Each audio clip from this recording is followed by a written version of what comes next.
2007 as a juror for the first time, and it's a pleasure being here to see all the hard work that you've been actively undertaking in these last few months.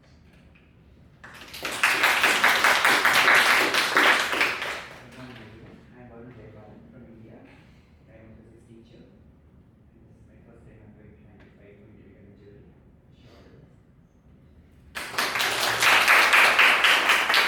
Hello, I'm Frederick. I'm currently a graduate student doing my PhD in turbulence research and theoretical in Germany, and I'm a former IYPT participant in 2018 and 2019, so I know exactly how you feel, and I wish you a pleasant flight.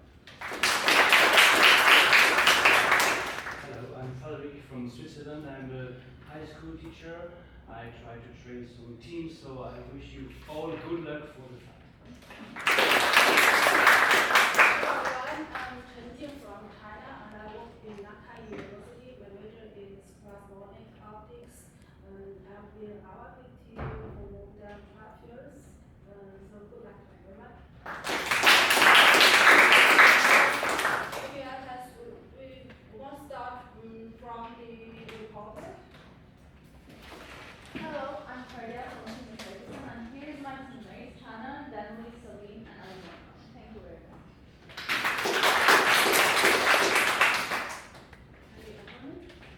Hello everyone, we are from Slovakia. My name is Lubomir, and with me in the team are Natalia, Anna, Luisa, and Jakub, and we also brought our mascot, Laura. We wish everyone a pleasant fight and good luck. Thank you. Hi everyone, we're from Team Chinese Taipei, and I'm the team captain. You can call me John, and this will be Kai, this is Andrew, this is Oscar, and this is Justin. And we hope we all have a great fight. Thank you. Maybe the contact column for the you found the Sorry, can you repeat? If it's possible first. Oh, that's I will do the duty. First, please challenge the problem. We are aware of it.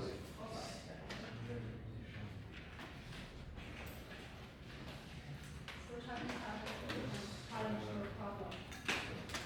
We'd like to challenge you problem number 1, paper boomerang. Yes. We'd like to challenge problem number 2, air muscle. Yes.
investigative properties of such a muscle.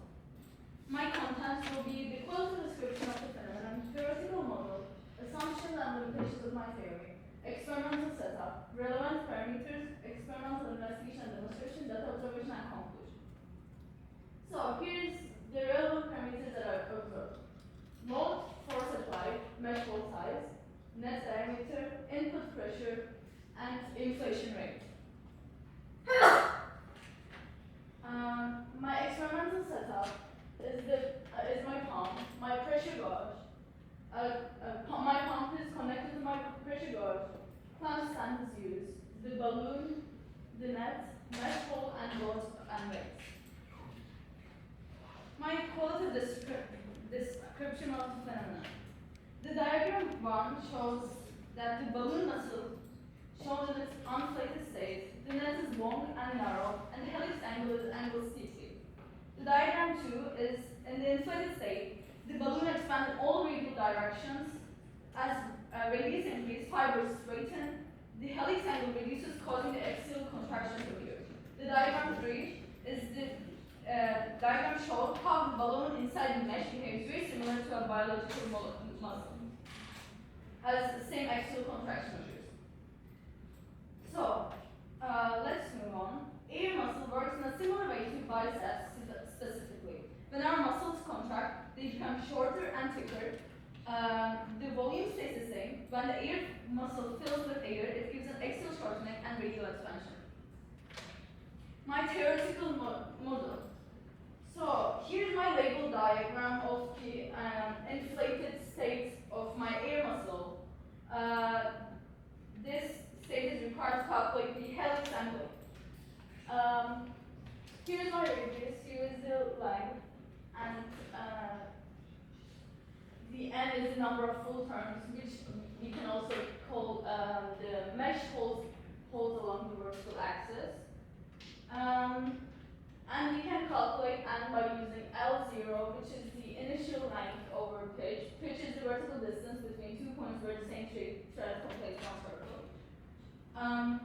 So let's on to the trick part.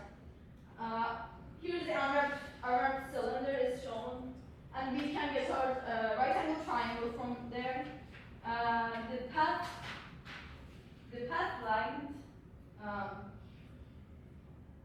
helps us calculate actual strength length, and we can get cos equation which from adjacent over hypotenuse. Yes.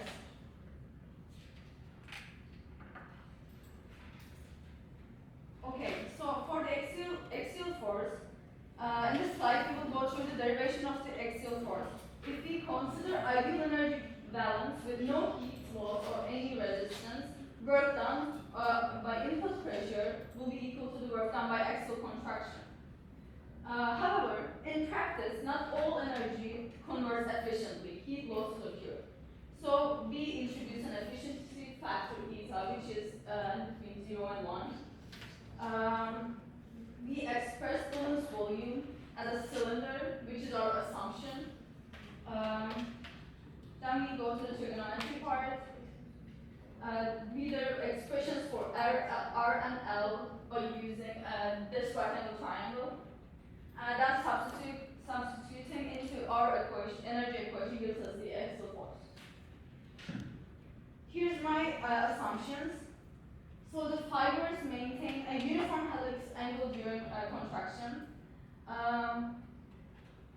The thread length stays constant.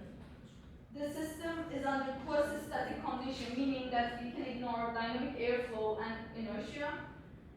And also, my balloon remains a perfect cylinder. Effects like friction helps us understand where theory may differ from experiment.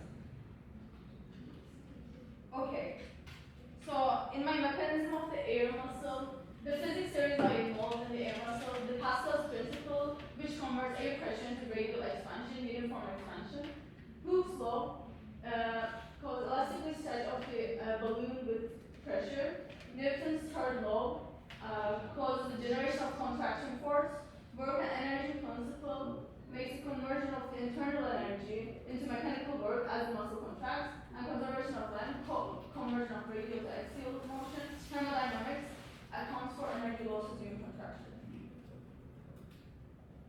Here's my independent band line control variables. In my independent variables are balloon material, net diameter, input pressure, mesh hole size, and load, which is my parameters. Dependent variables are the contraction percentage and the final length. Control variable is net material initial length, temperature, humidity, attachment method, and pressure source. First, let's start with our inflation rate. So here's my key data. I looked at 7 different inflation rates. So I calculated inflation rate, volume inflated over inflation time. Volume inflated always stays the same, which is 100 centimeters cubed. And I calculate contraction percentage by initial length minus final length over initial length multiplied by 100. Okay, so as we look at the graph, at slow inflation, air has time to expand the balloon fully in radial direction. The net structure transforms radial expansion into axial shortening. And then nearly all the input work goes into deforming the muscle, so very little energy is lost. Maximum contraction is achieved. You can also calculate it by looking at the contraction percentage formula. Okay. As the inflation rate increases, air volume is added faster than the material can deform. Internal pressure rises more rapidly. From Hooke's law, as internal pressure increases, the material becomes stiffer. You can understand that by looking at Hooke's law. So K increases. Even if force increases, the axial displacement becomes smaller. Contraction slows down. The system reaches saturation at K. So my input pressure. We use the same approach to calculate the contraction percent, and we also get to 7 liters. So by looking at my graph, we can say that increasing pressure causes greater internal force, more significant axial contraction, so the contraction air ratio increases by using F equals P multiplied by A. But however, after 105 psi, the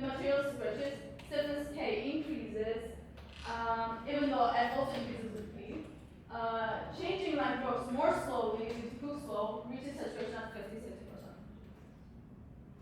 So here's my load analysis.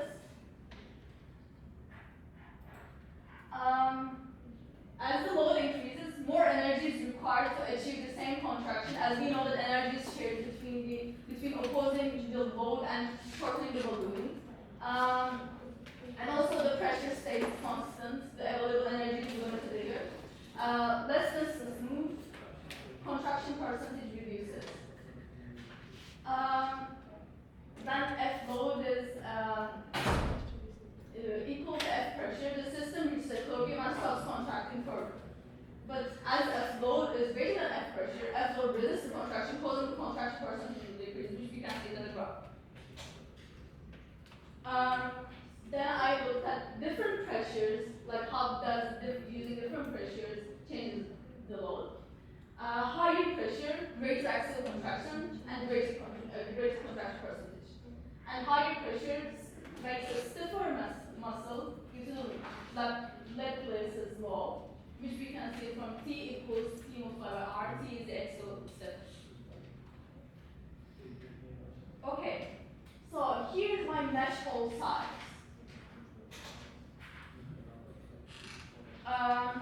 For mesh hole size, we looked at greater mesh hole size, smaller grade angle, less radial expansion converted into an axial contraction, so lower percentage. We can understand this by looking at the trigonometric function. So we can understand that mesh hole size is inversely proportional to the grade angle. But we can see the difference in the gradients. That's because small mesh hole size causes most efficient contraction to occur. Small changes affect the values, largely large mesh holes. Large mesh holes cause contraction to be minimal. Changing mesh hole size, that will not affect the contraction much. So the next diameter, here's my diagram. So in the graph, as net diameter increases, the balloon increases, causes the axial length to decrease. More radial expansion, which means more axial contraction occurs, so the contraction percentage increases. However, after 23 millimeters, a decrease in gradient is observed as the helix angle of the helix approaches its maximum effective range.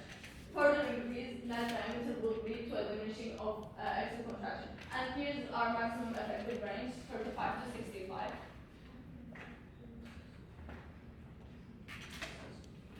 So, my conclusion is, here's my main findings that I found. We proved that the contraction mechanism is governed by the net's grade geometry. We derived the axial force model including energy losses. My experimental observation, we understood that and as we increase net diameter, contraction increases, but levels of the geometric saturation. As we increase input pressure, the contraction increases, following a non-linear curve approaching the saturation. As we increase inflation rate, contraction decreases due to the delayed response and increased internal stiffness. As we increase load, contraction decreases since more energy is used to resist external force. And as we increase the mesh hole size, the contraction decreases due to large initial grade angle, which reduces net's ability to further shorten during inflation. My theory versus experiment. The theoretical model matches the experiment partially across all tested parameters. My deviations are explained by real-world losses such as friction. My scientific contribution demonstrated how simple materials replicate biological muscle behavior, linking pressure-driven geometry to a linear equation. Thank you very much.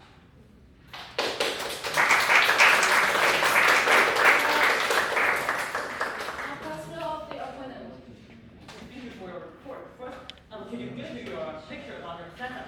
So, do you assume your muscle to be a cylinder? Yes. Okay, so you assume the radius to be constant along the muscle. Sorry, can you Sorry. So it's like maybe this theta and this theta. Do you assume they are the same? in our assumption, yes, we did. Okay. So what do you think is the main source of the heat loss you mentioned? The main source of the heat loss is the friction between the net and the balloon. Okay, thank you. So you mentioned I think an energy transfer ratio, right? And so did you fit that to your experiment? Where did I mention that? Energy transfer ratio? I think you had something like heat loss ratio. So, yes. Okay, we can discuss that later. So how many fitting parameters did you have? So how many fitting parameters Yes. is my theory? Yes.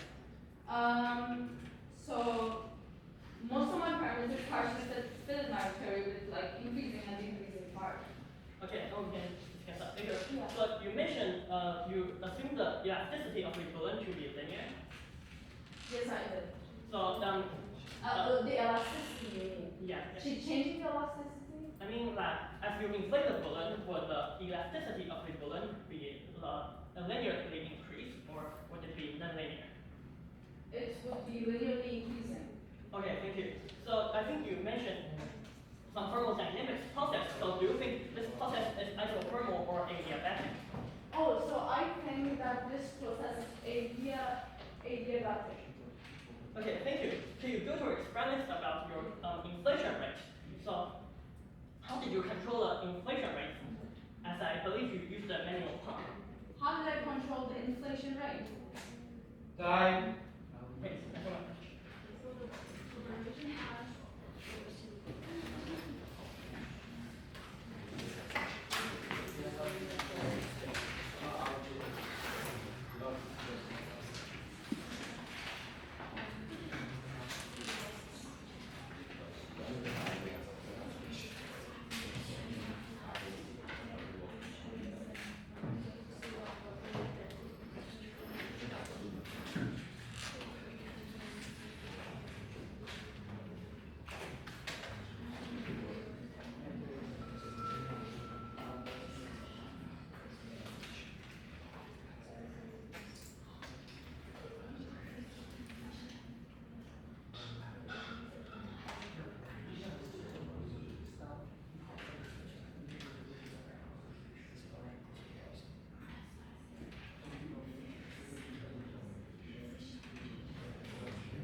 explain making the muscle.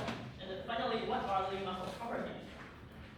So on the overview of the report, first in the observation, the reporter showed that when the balloon expands, the balloon will hold up the net. And because of the break length constraint, like reporter mentioned, the net must then shorten. And it was also noticed that the braid angles between the braids will actually become bigger after inflated, as with the pressure inside the balloon. I believe that it's very important that the angle change was pointed out, and also the comparison with the real life muscle was very good. However, I believe that the braid angle would actually not be constant across the muscle, as we can clearly see from the video that the balloon is not a cylinder. Next, their theory, they considered the force transfer from the sideways force of the balloon pushing against the net to the net contraction force. And they also considered the helix angle of the net to calculate the contraction ratio of the net. They have also used Pascal's law and Hooke's law to describe the elasticity, for example, of the balloon. And also some limits of the theory model were discussed, for example, with the maximum braid angle. That would cause the maximum contraction and the maximum volume. So it was pointed out that pressure was the main source of the actuation, and I think it's also great that they were able to calculate how the muscle will contract using the angle and some geometric relation. However, as I mentioned, they assumed a cylindrical muscle, and however, I believe that is clearly not the case. Perhaps a sphere model will actually be better, and also some diabatic process may need to be clarified. So for their setup, they had a manual pump with their and a balloon, and they changed a lot of parameters, which I think is very great. So for example, the force applied, the size of the mesh, pressure, and of course the diameter. However, there was no qualitative or quantitative comparison with the theory, which I think is quite important and can also discuss that later. And so some things like the elastic fatigue was also not investigation. And also some theoretical limits I mentioned were not investigated experimentally. Finally, for the data analysis, they found that the contraction ratio will change for different parameters. And they were also able to explain the principle of results. However, the contraction ratio, I think it was a bit unclear. And so some parameters, for example, the net diameter was also slightly unclear. And I think there could be a better explanation for the maximum braid angle and what would happen after the limit of the theory. So these are my discussion points. First, I'd like to talk about the main point of the problem, which is what the muscle is. So what will the net play and how is it a muscle? Second, I'd like to talk about some of the models and the assumptions, for example, the cylindrical assumption, as well as the elasticity assumption, which I mentioned to be a linear elastic material. However, I believe that the elasticity might actually change. And so about some of the shape of the muscle and about the braid angle limits I mentioned. And we also talk about the experiments about their curves and how it may depend on the process of the inflation. And I'd like to nicely report it to the discussion.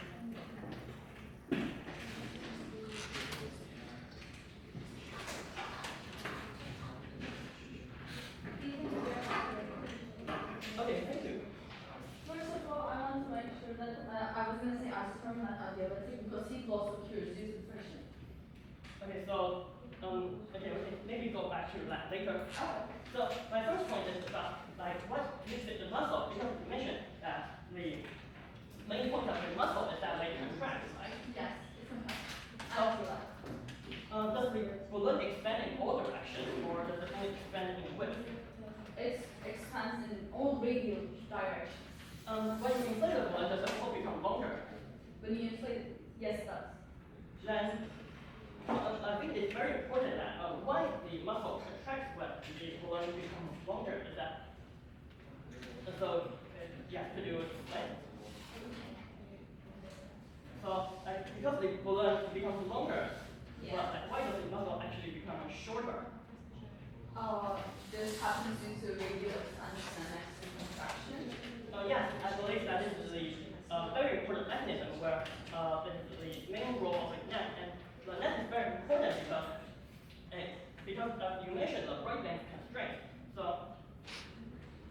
when you sort of inflate the net, due to the breaking constraint, the actual vertical distance will become shorter. Yeah. And I believe the other very important aspect of the net is that it transmits the force, because you can imagine that the balloon's pushing force is sideways, but the contraction force is transmitted by the net. So becomes sort of a force that is So the going upward.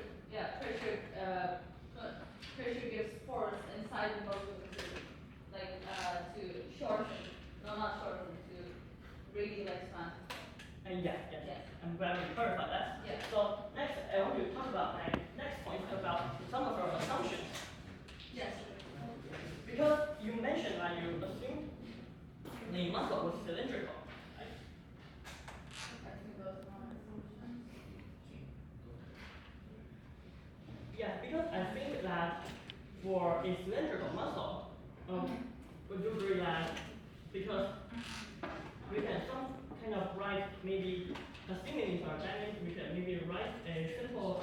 This is a breakdown, or Yeah, this is a great angle. yeah. We can write a simple geometric relationship about the number of turns, the length, and the radius of the muscle. But would you? Yes. But from your videos,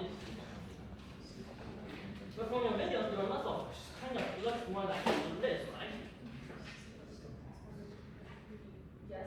So I think that maybe I believe the break angles at different parts of the muscle would actually be different due to the different radius at different parts of the muscle. Would you agree? Yes, I do. So I think that perhaps yes, and also it will not actually fit to our usual understanding of Euclidean geometry because this is in fact not a flat surface. Can I say something? Did you assume that balloon is a spherical muscle in this right now? Like because the balloon is the middle part of the muscle is wider than the top part of the muscle, right?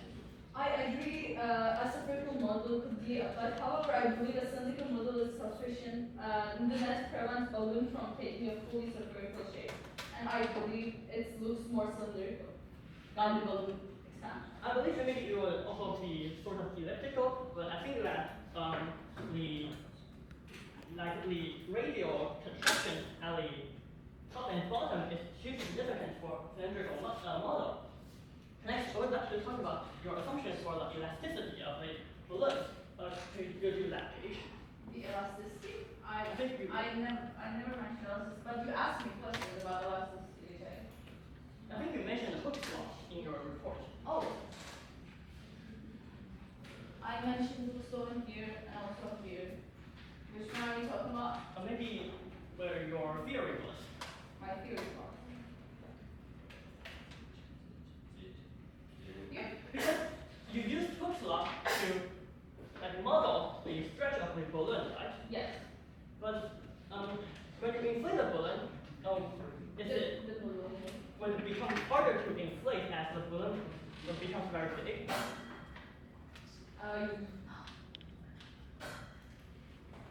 No, I don't think so. About the volume, are you talking about the volume? For example, the volume will be greater, which means more pressure to, expand, make it expand. Maybe inflate the balloon until it bursts, and before it bursts, I think it will be very hard to inflate. Yes. Would you agree? Yes.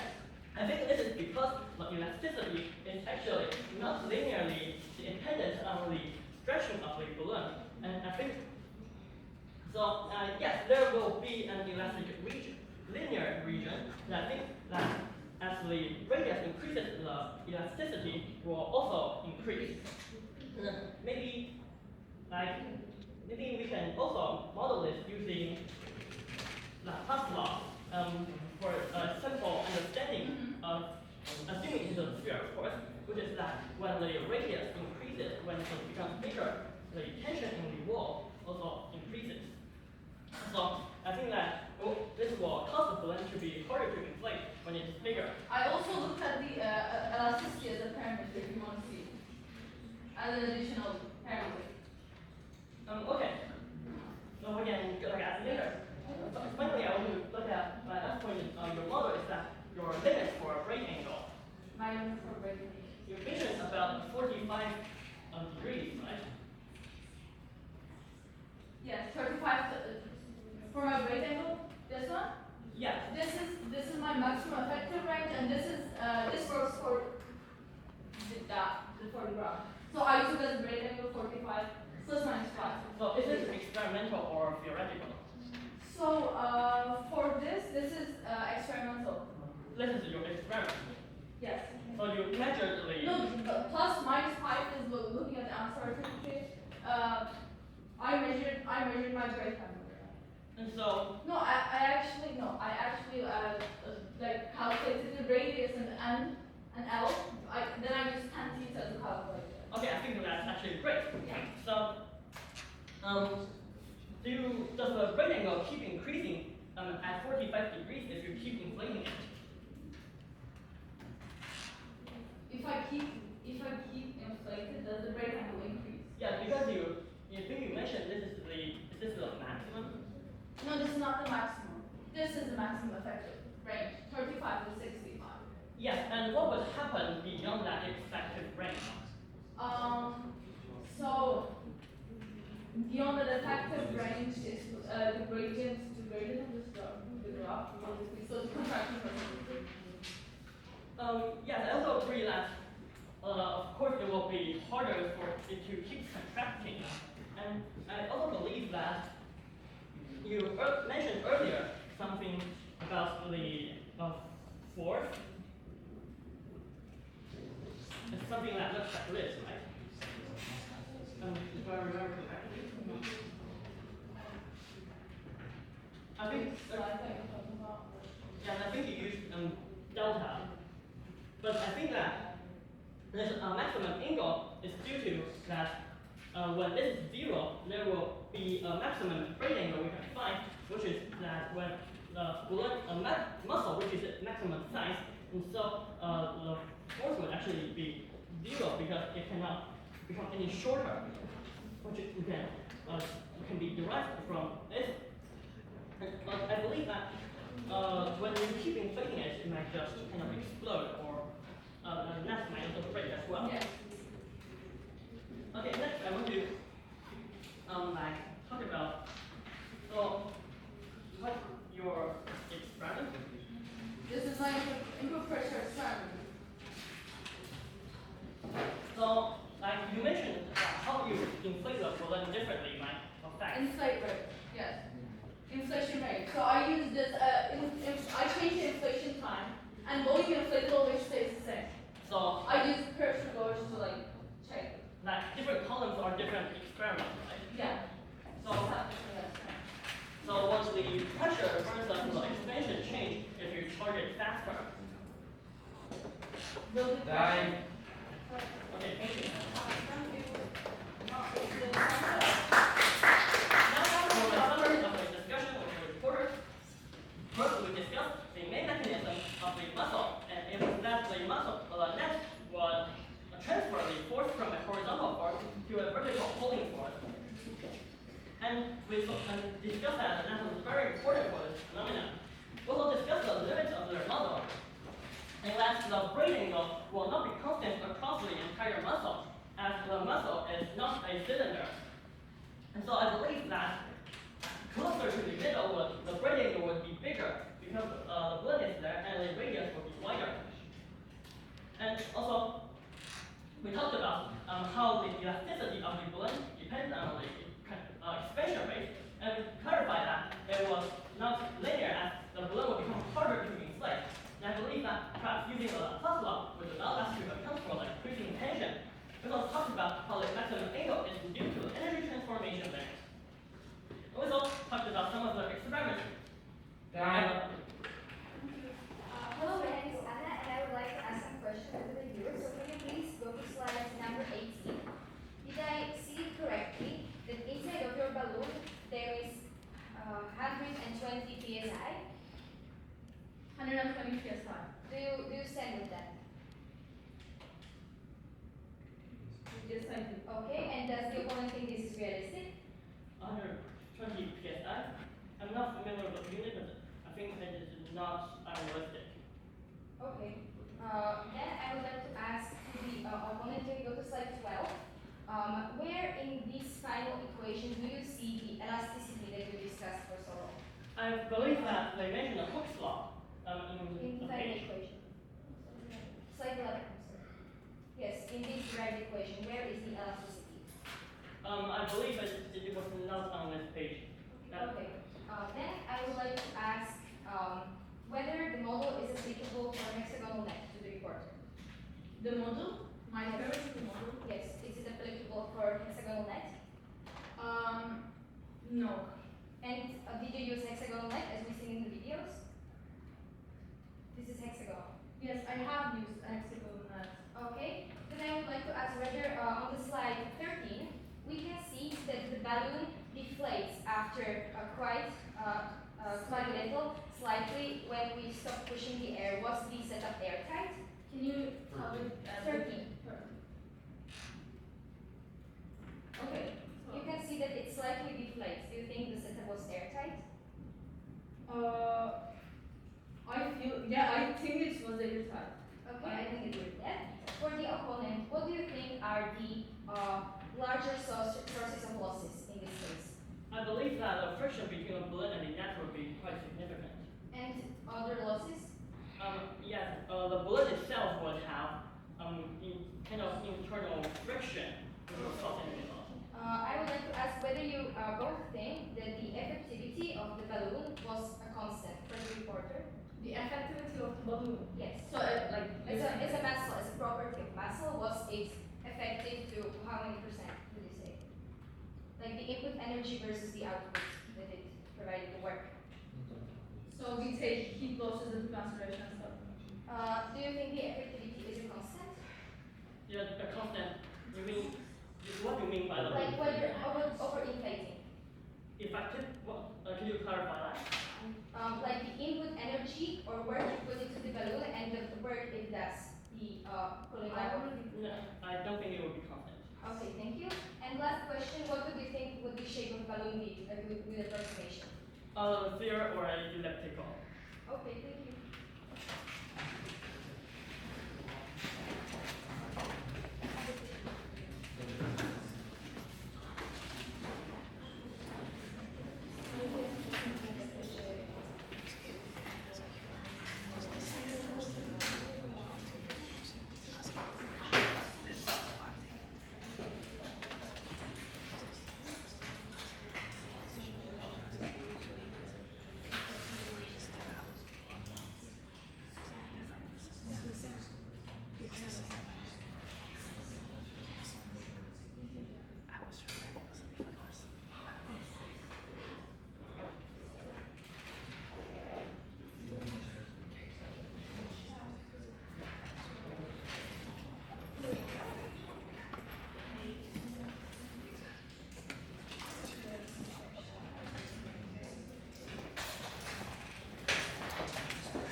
which were tried to explain qualitatively the trends.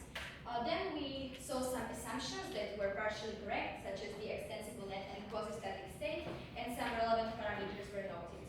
The setup was also constructed, however, I doubt whether it was like really that stable and airtight, since in some of the videos we've seen a small deflation during the inflation.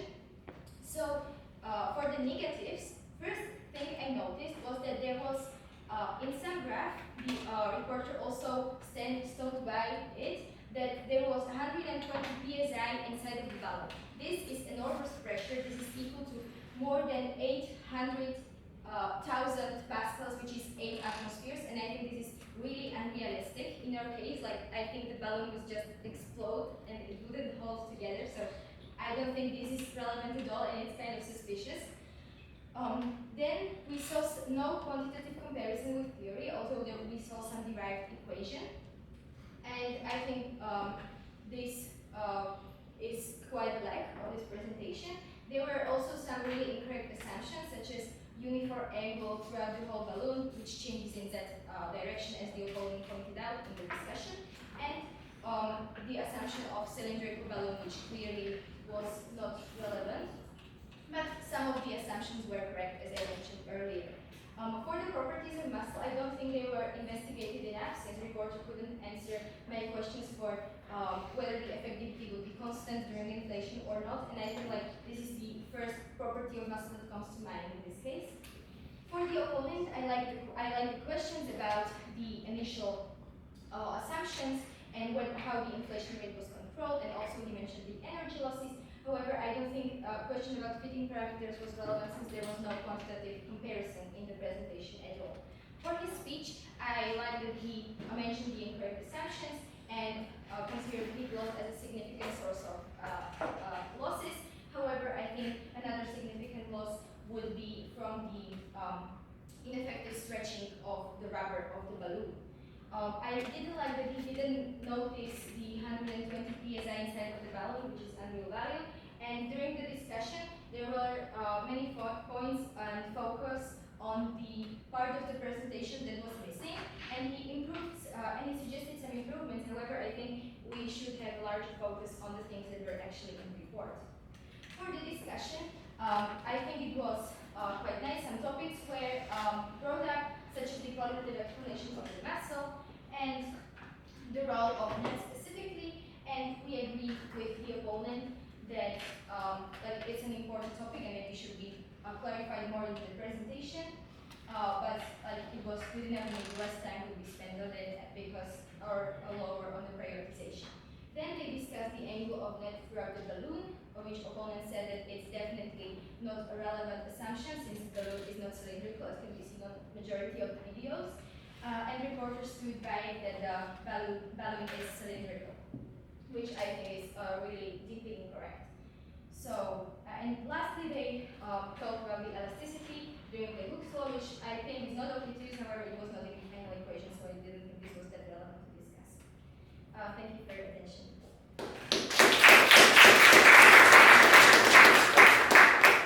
Summer time was really important.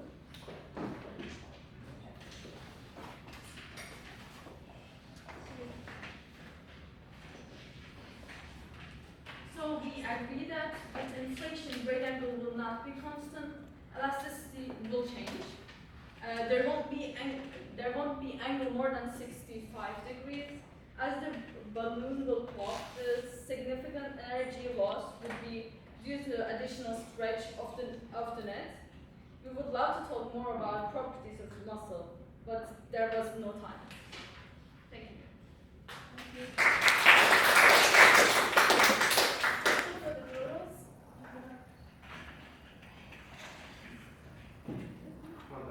After the reporter, how did you measure your pressure and your inflation rate? How did you measure the pressure and the inflation rate into the balloon? So I had my pressure gauge, which is connected to the pump, so I just. Okay, and do you agree that 120 psi is realistic?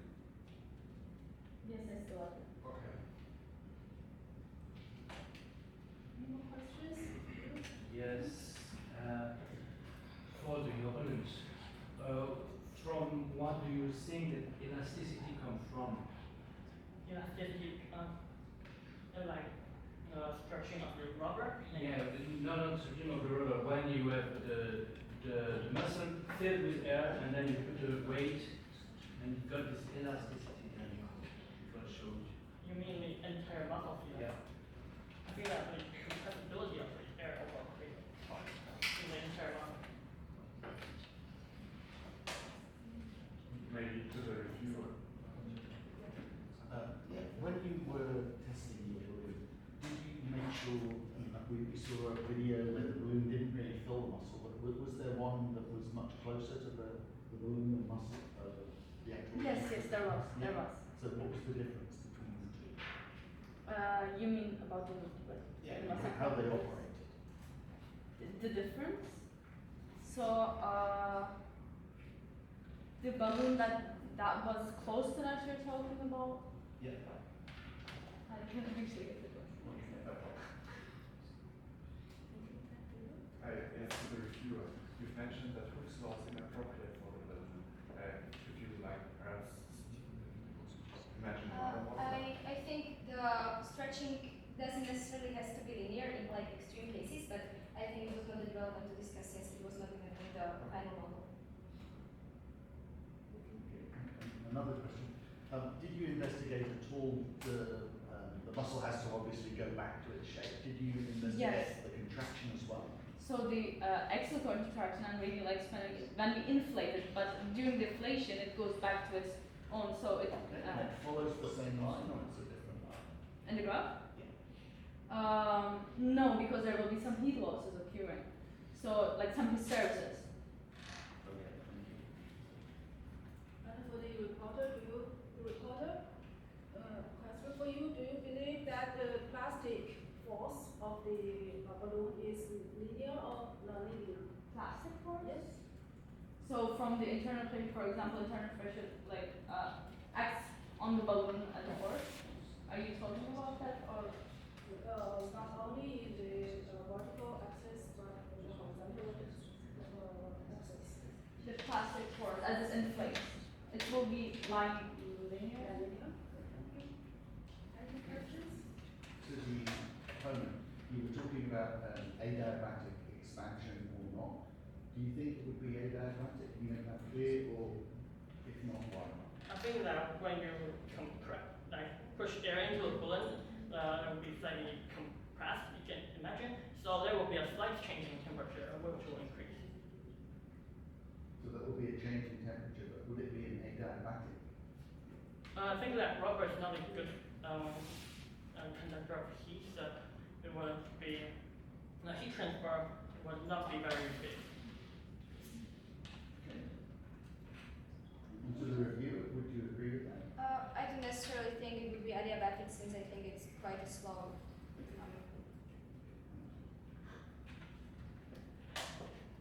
So if you have no questions, we can put down the scores.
scores for the opponent.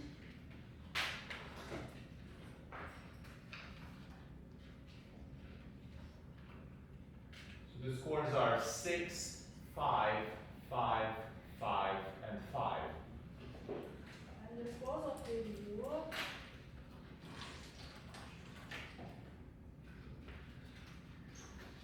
Scores are 7, 7, Okay.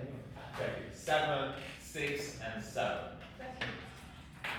So let's give some comments from the jurors.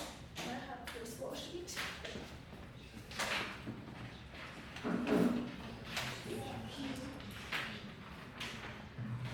For the reporter, we have 5 from me. Maybe you can start with the higher scores. For me, you have explain that the phenomenon is clear, and especially you compare the muscle with the real muscle. It was nice for me, but it's lack of some experimental analysis and comparison of the analysis. But I give maybe I can show the partial scores. I give you 1 plus 2.5 and 1 plus 1.5. That's the score 5. And we maybe have 4, 3. We can. Yeah, I can. I like the first presentation of the phenomenon. You see the most important things, but I miss a global view of what happened. There is a few things separated, and it may think something wrong with the whole theory explaining it. So I was a bit in questioning myself what grade to give you, and I lower a bit the grade because of the science communication. I found your presentation a bit confused by some time, and especially when you put the table for the juror, it's very difficult to quickly understand what you have on the table. You should really mostly use graphics because it's directly readable. Something as I use now also probably a bit helpful because I know that it's strictly not allowed, but I have to Google what a PSI actually is in order to get an estimate. I feel like it was something wrong with my conversion of my pressure going. Okay. And for the opponent, I have 6 from me and 4, 5. And explain first. Because I really like your solution. It's good. It's not that we have too many questions, but for discussion period, we will not arrange the discussion so that you have spend more than 90% to discussion only one intellect to discuss the experiment. Also we have 4, 5. Yes, I very much agree to what Jim just said. So I think we spent a lot of time in discussing the theory, but you didn't even have a theory experiment comparison. So I wondered which point you're actually aiming at. And there were no clear deviations that would be an immediate consequence of this point. And in particular, I think the experimental setups and especially the measurement of the pressure or the inflation rate were things where I really had some question marks because 8 atmospheres is very high. So I think there would be more, let's say, obvious points to have to address. Thank you for the reviewer. Gavin, could you please explain why something? Yeah, so initially I thought the questions you asked were fine. That they were definitely bringing out extra information that we hadn't gathered from the previous discussion. You then focused on evaluation of the report and the opponent. I thought you gave them a good weighting of time. The discussion phase